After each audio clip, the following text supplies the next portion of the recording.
Depuis Big, on est avec Salomon Ayache, qui est l'associé de Blaise Matuidi pour le fonds Origins. Alors c'est un fonds qu'on a beaucoup décrit là dans la presse comme un fonds Web3 et crypto, mais c'est un peu plus que ça finalement. Exactement, c'est un fonds consumer, donc ce qu'on appelle un fonds B2C.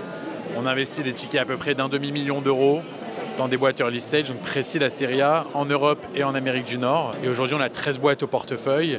Et en effet, c'est un fonds qui a la particularité, on l'a cofondé notamment avec Blaise, puisqu'on n'est pas que deux. Et la particularité, c'est que ceux qui nous ont confié leur argent sont pour la plupart des grands athlètes ou des grands sportifs. Et donc on est ravis d'avoir pour l'instant investi dans 13 entrepreneurs. Du coup, ces sportifs, ils ont envie d'investir dans quel typologie d'entreprise? Dans plutôt des secteurs qu'on le vend en poupe ou qui sont un peu plus surprenants parfois? Je pense qu'ils ont investi dans Origins pour diversifier leur stratégie d'investissement. Historiquement, les athlètes ont toujours investi, je veux dire, dans de l'immobilier, dans des projets un peu plus classiques comme des restaurants, des marques de fringues. Là, c'était la possibilité justement d'investir dans la technologie. C'est pas des experts, et donc ils nous ont confié une partie de leur patrimoine.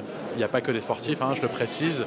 On a aussi des institutionnels et des gros family office qui nous ont fait confiance. Ils nous ont confié une partie de leur patrimoine pour justement s'exposer à la tech et pouvoir aussi contribuer au dynamisme de l'économie française. Dans la tech, en ce moment, il y a une petite crise de financement. C'est un peu moins facile de lever des fonds. Vous, justement, en tant que fonds d'investissement, quand vous traversez la situation, puisque vous avez une stratégie un petit peu offensive d'étoffer le portefeuille, parce que vous êtes encore jeune, quand vous vivez un petit peu cette période un peu particulière en ce moment? D'un point de vue tech, on traverse une crise sur des boîtes un peu plus late stage.